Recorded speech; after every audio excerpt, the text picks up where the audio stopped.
Students, how are you? I hope all of you are fine at your home. I'm Shalini Chhabra, your English teacher. As you can see the board behind me, yes, I'm giving you online classes from your own school. Today we will learn about nouns. Let us start our topic, nouns. First हम जानेंगे कि noun क्या होते हैं. Noun, संज्ञा. And noun is a word that tells us about the name of a person, place, animal or thing. Noun क्या है? एक ऐसा शब्द जो हमें बताता है किसी पर्सन, प्लेस, एनिमल और थिंग के बारे में. आप अगर नाउन को एक वर्ड में जानना चाहते हैं तो noun is a naming word. For an example, Shreya. Shreya क्या है? किसी व्यक्ति का नाम है, किसी लड़की का, और ये भी एक संज्ञा है, नाउन है. Second is Mumbai. ये किसी जगह का नाम है तो ये भी एक नाउन है. Third is tiger. ये किसी एनिमल का नाम है तो ये भी एक नाउन है. And fourth one is chair. ये किसी वस्तु का नाम है और ये भी एक नाउन है. अब हम जानेंगे नाउन के काइंड्स के बारे में. There are 5 kinds of noun. First is proper noun, second is common noun, third is collective noun, fourth is material noun and fifth is abstract noun. First, proper noun. A proper noun is the name of a particular person, place or thing. किसी भी individual particular person का जो नाम है या किसी वस्तु का नाम है या प्लेस का नाम है वो क्या कहलाता है? Proper noun. एग्जाम्पल, रिया. अब मान लीजिए आपकी क्लास में मैं गर्ल्स बोलूं तो गर्ल्स तो सब हैं, लेकिन अगर मैं रिया बोलूँगी तो आपको पहचान हो जाएगी कि रिया के बारे में बात की जा रही है. तो रिया क्या हो गया? एक proper noun. Second is Diwali. Delhi. Delhi एक जगह का नाम है. ऐसा तो है नहीं कि दिल्ली बहुत सारी है, एक ही है, तो हमें दिल्ली का नाम सुनते ही हमें पता चल जाएगा. तो दिल्ली क्या है? Proper noun. Third is Diwali. हमारे इंडिया में बहुत सारे फेस्टिवल्स सेलिब्रेट किए जाते हैं, लेकिन अगर मैं दिवाली का ही जिक्र करूं तो आपको समझ आ जाएगा कि हम किसके बारे में बात कर रहे हैं. Sunday, Monday. तो इसी तरह से जो डेज़ के नेम है, अगर मैं डेज़ नेम बोलूं तो आपको किसी पर्टिकुलर डे का नाम नहीं पता चलेगा, लेकिन अगर मैंने संडे बोल दिया तो आपको पता चल जाएगा. A proper noun begins with a capital letter. जो प्रॉपर नाउन होता है वो हमेशा कैपिटल लेटर से ही स्टार्ट होता है. मान लीजिए कोई सेंटेंस है जिसमें किसी व्यक्ति का नाम आ गया तो आपको उसके नाम का फर्स्ट लेटर कैपिटल ही लिखना होगा. Second is common noun. A common noun is a name of common to every member और क्लास और अ काइंड. कॉमन नाउन जो होता है वो किसी भी एक काइंड, किसी भी एक क्लास का जो पूरा कॉमन है. मान लीजिए मैंने पूरी क्लास में बॉयज़ बोला या गर्ल्स बोला तो यहाँ पे क्या हो जाएगा? कॉमन. तो उसमें आपको ये पता नहीं चलेगा कि किसके बारे में बात चल रही है, वो कॉमन होगा. For an example, dentist, teacher, lion, mango, mall.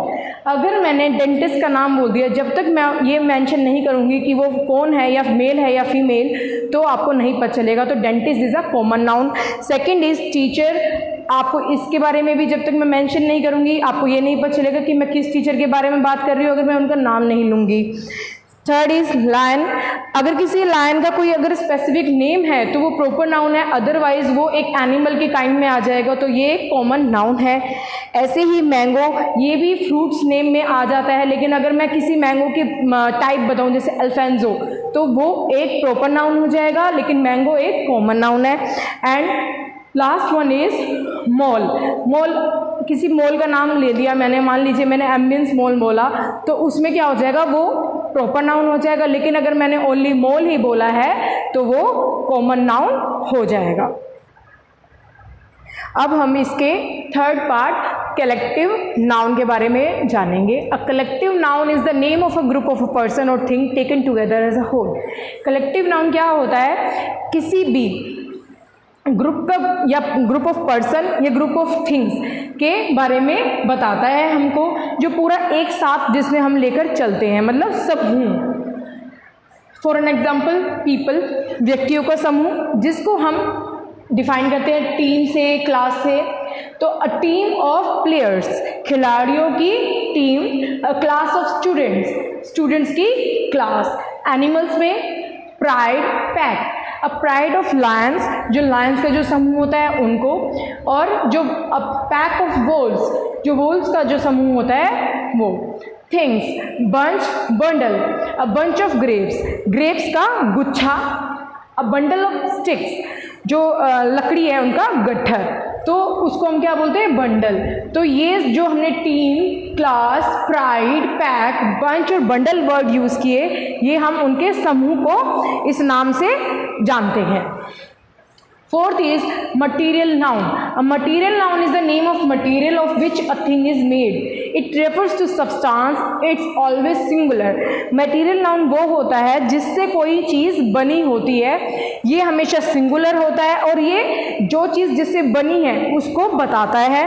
Example would, glass, cotton, rubber. अब मान लीजिए मेरे सामने जो टेबल रखी है ये लकड़ी की बनी हुई है, तो मैं इस टेबल का जो मटेरियल क्या हो गया, वुड। ग्लास, अब मेरे सामने एक विंडो है जो उसके अंदर जो ग्लास है वो शीशे का है, तो ये मैंने बता दिया कि ये विंडो है वो ग्लास की है। थर्ड, कॉटन, मान लीजिए कोई साड़ी है या कोई कपड़ा है या कोई सूट है, तो वो किसका बना हुआ है, मटेरियल हम बता रहे हैं cotton. Fourth is rubber, tyre है तो वो किस चीज़ का बना होता है, रबर, तो उसका मटेरियल जो होता है उसके बारे में हमें मटेरियल नाउन बताता है। Fifth is abstract noun, and abstract noun is the name of a quality and action और a state, we can not touch और see them but we can feel. जो एब्स्ट्रैक्ट नाउन होता है वो एक quality है, कोई एक्शन है, ठीक है, या एक ऐसी स्टेट है जिसको हम ना तो देख सकते हैं ना छू सकते हैं, केवल हम उसको महसूस कर सकते हैं, जैसे ऑनेस्टी, लव, हैप्पीनेस, पॉवर्टी।